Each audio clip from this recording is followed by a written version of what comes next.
Bismillahirrahmanirrahim. Alhamdulillah wassalatu wassalamu ala Rasulillah wa alihi wa sahbihi wa mawalah, amma ba'du. Bapak Ibu sekalian dan teman-teman yang dimuliakan Allah Subhanahu wa taala, mari kita melanjutkan kembali materi keempat kita ya dari kajian online Find Out Rasulullah Habits ya. Sebelumnya sebelum kita memasuki pembahasan tentang pukul 4 pagi aktivitas Rasulullah pada jam tersebut, mari kita samakan persepsi dulu ya, bahwa sepanjang kajian kita ada patokan waktu sholat ya yang saya gunakan. Jadi sholat kan berubah-ubah ya. Subuh misalnya terkadang jam 4, terkadang 4 seperempat, bahkan sampai setengah 5 ya, begitu pula zuhur dan seterusnya. Maka kita perlu mengambil patokan waktu ya, ambil standar yang digunakan ya, sehingga nanti pada faktanya kenyataannya tentu berubah-ubah ya. Patokan waktu sholat untuk sholat subuh adalah setengah 5 pagi ya, kemudian untuk sholat zuhur adalah jam 12, kemudian untuk sholat asar jam 3, maghrib jam 6, dan isya jam 7 malam ya. Ini patokan 5 waktu sholat yang kita gunakan pada kajian kita.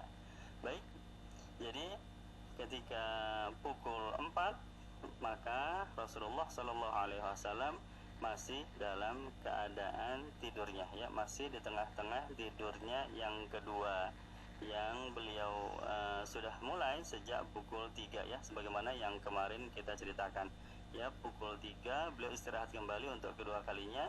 Jadi tidurnya Rasulullah SAW itu di awal malam, kemudian beliau tahajud, kemudian tidur lagi di akhir malam. Sampai jam berapa Bapak Ibu sekalian ya? Sampai terdengar azan subuh ya. Jadi kurang lebih setengah 5 Sayyidina Bilal bin Abi Rabah akan mengumandangkan azan di Masjid Nabawi dengan suaranya yang lantang, yang keras ya, dan ini membangunkan seluruh kaum muslimin di Madinah ya.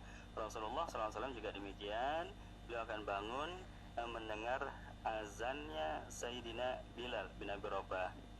Pukul setengah 5 maka Rasulullah bangun, dan kemudian yang pertama kali beliau lakukan ketika bangun tidur adalah meraih siwaknya. Ini kebiasaan Rasulullah SAW ya ketika tidur. Mana sudah kita bahas, pertama beliau bersalin pakaian, beliau punya pakaian khusus untuk tidur ya. Kalau mau tidur beliau bersiwak, kemudian diletakkan siwak tersebut di samping kasurnya ya, walaupun tidak bisa disebut kasur ya, alas untuk tidurnya Rasulullah SAW ya.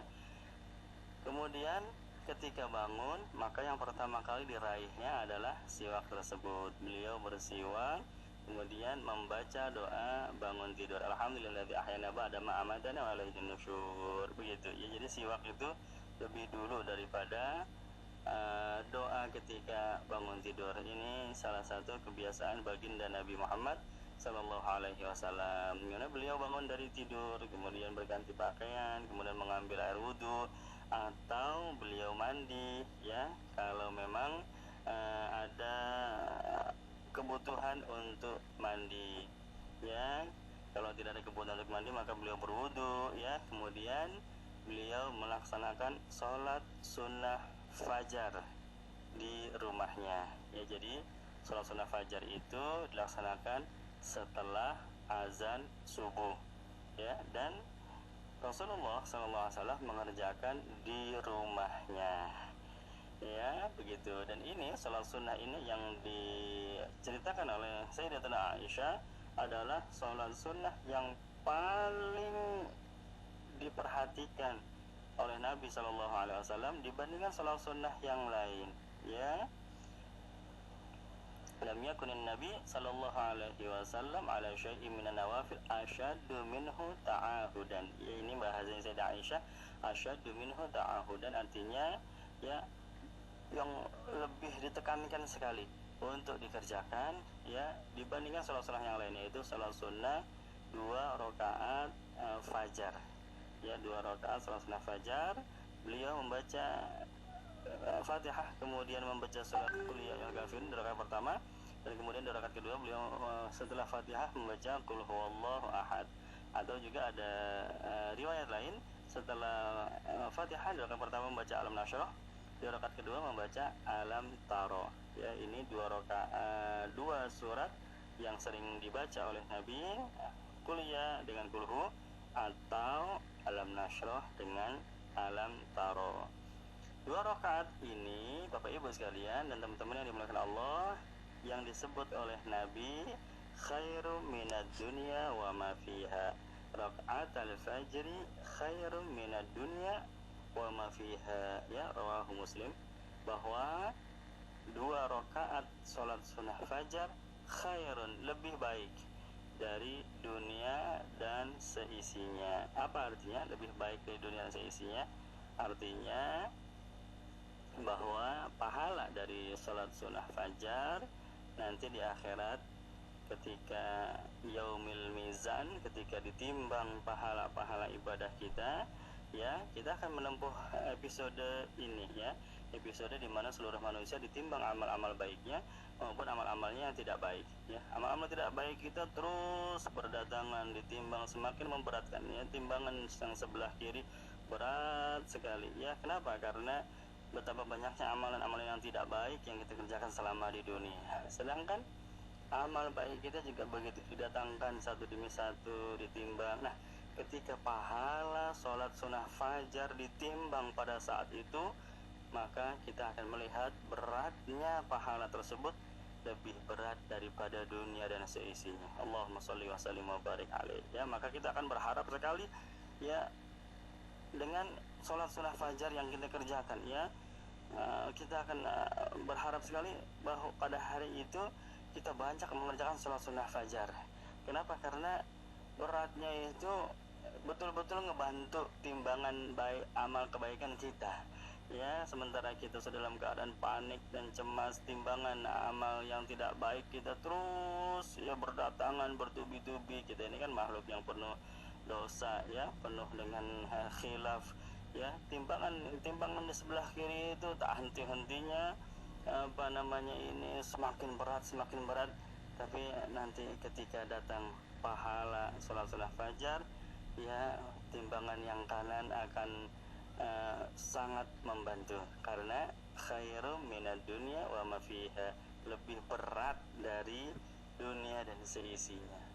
Baik, Bapak Ibu sekalian, setelah sholat sunnah fajar yang beliau lakukan, ya, maka Rasulullah SAW membaca doa sholat sunnah fajar. Ada doa khusus setelah sholat sunnah fajar yang dimulai dengan Allahumma inni as'aluka rahmatan min 'indika tahdi biha qalbi wa tajma'u biha syamli, dan seterusnya, ya. Insyaallah nanti akan saya share doa ini di grup, ya, di grup untuk kita baca ini. Sangat seperti sholatnya ini, ya, sholatnya sangat ditekankan, kemudian doanya juga sangat diperhatikan oleh baginda Nabi Shallallahu Alaihi Wasallam. Baik, jadi sholat sunnah fajar beliau melaksanakannya dengan cukup cepat, ya. Perhatikan, ketika sholat tahajud beliau berdiri dengan lama, ya, membaca surat-surat panjang sampai bengkak kedua kaki beliau. Tapi begitu sholat sunnah fajar beliau melakukannya dengan cukup cepat, ya, dengan cukup cepat. Bukan tergesa-gesa, bukan, ya. Tergesa-gesa beda, ya, sholatnya yang bukan, ya, tapi cepat gitu, nggak biasanya, ya. Dua rakaat ringan yang dikerjakan di awal malam, ya, itu kan udah ringan, ya. Habis Fatihah langsung ruku, ya, kemudian rukunya juga cukup singkat, kemudian ya tidak. Ini sholat sunnah fajar terkadang lebih cepat daripada dua rakaat ringan tersebut.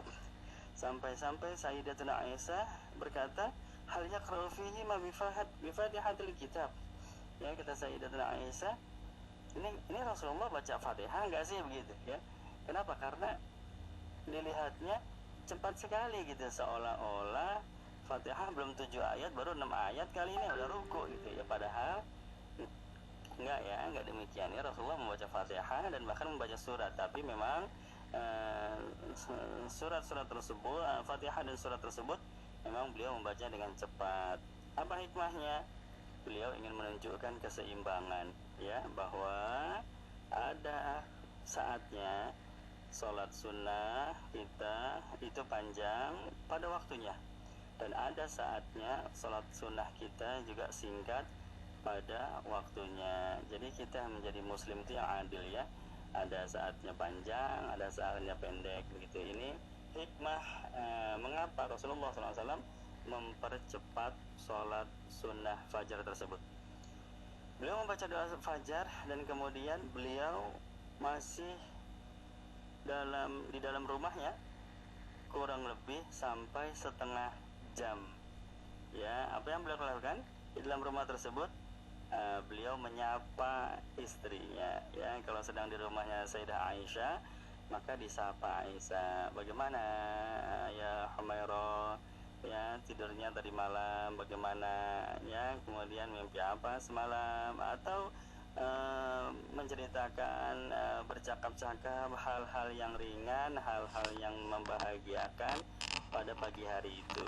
Allahumma sholli wa sallim wa barik alaih. Ya, ini adalah percakapan pertama baginda Nabi Muhammad SAW kepada orang-orang sekitarnya, ya, yaitu beliau bercakap-cakap kepada istrinya. Ya, luar biasa ya. Bayangkan kita berada dalam posisi Ummul Mukminin, dalam posisi istri beliau, betapa kita merasa sangat dihargai, sangat dimuliakan ya. Ya, kalimat pertama yang menyapa kita pada pagi hari adalah Sayyidil Mursalin, ya, Nabi yang paling baik, Rasul yang paling sempurna di antara para Rasul yang lain, ya, menyediakan waktu paginya untuk pertama kali menyapa istri-istri beliau, ya, untuk berbincang-bincang, untuk bercakap-cakap dengan dengan obrolan-obrolan yang ringan dan membahagiakan, ya. Ini dari hadis dari hadis yang diceritakan oleh Sayyidah Aisyah, anna Nabi sallallahu alaihi wasallam kan yusalli raka'atain, beliau salat 2 rakaat, fa in kuntum mustayqidha haddatsani wa illa ittaja'a. Setelah salat sunnah fajar dan doa fajar, kalau saya sudah terbangun, kata Sayyidah Aisyah, maka beliau akan berbincang-bincang dengan saya, ya. Allahumma sholli wa sallim wa barik alaih. Sampai kapan? Kurang lebih tadi sudah disebut setengah jam. Setelah itu baru Sayyidina Bilal menjemput beliau, ya, mengatakan, ya Rasulullah, as-salatu faqama, ya, wahai Nabi, sholat udah siap untuk dimulai. Maka Nabi keluar bersama Sayyidina Bilal menuju masjid, dan kemudian beliau langsung mengimami sholat subuh, ya. Jadi sholat sunnahnya kan udah di rumah, begitu datang ke masjid langsung mengimami sholat subuh. Bapak Ibu sekalian yang dimuliakan Allah, dari sini kita tahu ya bahwa azan 4:30, tapi sholatnya jam 5. Ada jeda setengah jam di sini. Mengapa bisa terjadi begini? Ini yang penting untuk kita ketahui ya. Pada zaman dahulu itu belum ada listrik, belum ada lampu, belum ada penerangan. Ya, peradaban manusia masih hidup dalam keadaan yang sangat tradisional. Ya, jadi kalau pukul 4:30, jangan bayangkan seperti sekarang ya, terang di mana-mana ya, lampu jalan, lampu rumah terang. Ya, suasana pada saat itu cukup gelap. Penerangan di malam hari itu menggunakan obor, ya, obor tradisional orang-orang Arab itu dibuat dari jerami, diikat dengan dengan cara tertentu, ya, sehingga jadi penerangan yang cukup sederhana. Jadi keadaan subuh itu masih gelap, ya, maka memerlukan waktu agar para sahabat Nabi datang ke masjid satu demi satu. Ya, begitu terdengar azan, para sahabat datang satu demi satu, yang rumahnya dekat dengan masjid, ya, sudah datang, ya, mungkin 5 menit sudah datang, 10 menit sudah datang. Yang rumahnya cukup jauh dari masjid itu bisa membutuhkan waktu 20 menit bahkan sampai 30 menit. Ya, dan ini tugasnya Sayyidina Bilal untuk memantau para sahabat yang hadir di masjid. Sebenarnya kalian lihat, ini siapa nih yang belum datang nih, ya, si fulan udah datang belum, si fulan udah datang belum, ya. Kalau udah komplit semua, baru Sayyidina Bilal datang ke menjemput Rasulullah di rumahnya. Beliau keluar dari masjid, datang ke rumahnya Nabi, dan kemudian beliau mengatakan, as-salatu ya Rasulullah fagoma, wahai Nabi, salat udah siap. Ya, kalau bahasa kita, sahabat udah pada ngumpul berangkat, begitu bahasa kita tuh ya. Dan dari sini kita lihat bahwa semua sahabat itu melaksanakan sholat berjamaah. Ya, tidak satu-satunya uzur ya, kalau sahabat tidak hadir berjamaah, ya kalau nggak sakit ya meninggal, ya sahabat pasti datang. Ya maka Sayyidina Bilal itu mengecek satu demi satu, ya karena tidak mungkin tidak datang, kecuali Sayyidina Bilal sudah mendengar kabar, oh iya si fulan lagi sakit, ya oh ya sudah wajar kalau memang nggak datang, ya. Tapi nggak ada kabarnya sakit, sudah pasti datang. Maka ditunggu oleh Sayyidina Bilal sampai komplit semua. Itu kurang lebih membutuhkan waktu setengah jam, mengingat keadaan situasi pada hari itu, ya begitu. Jadi ini alasan mengapa Rasulullah SAW itu ada rentang sekitar setengah jam untuk memulai sholat subuh. Kalau sekarang sih impossible, ya setengah jam baru mulai sholat. Tidak ada uzur, sekarang sudah terang benderang, listrik sudah ada, lampu di mana-mana, ya. Ini pada zaman dahulu kebiasaan Nabi Sallallahu Alaihi Wasallam. Baik Bapak Ibu, inilah dia rutinitas beliau yang dikerjakan sejak pukul 4, dan kemudian besok kita lanjut kembali apa yang dilakukan oleh Nabi pada pukul 5, ya. Mudah-mudahan bermanfaat. Billahi taufiq wal hidayah. Wassalamualaikum warahmatullahi wabarakatuh.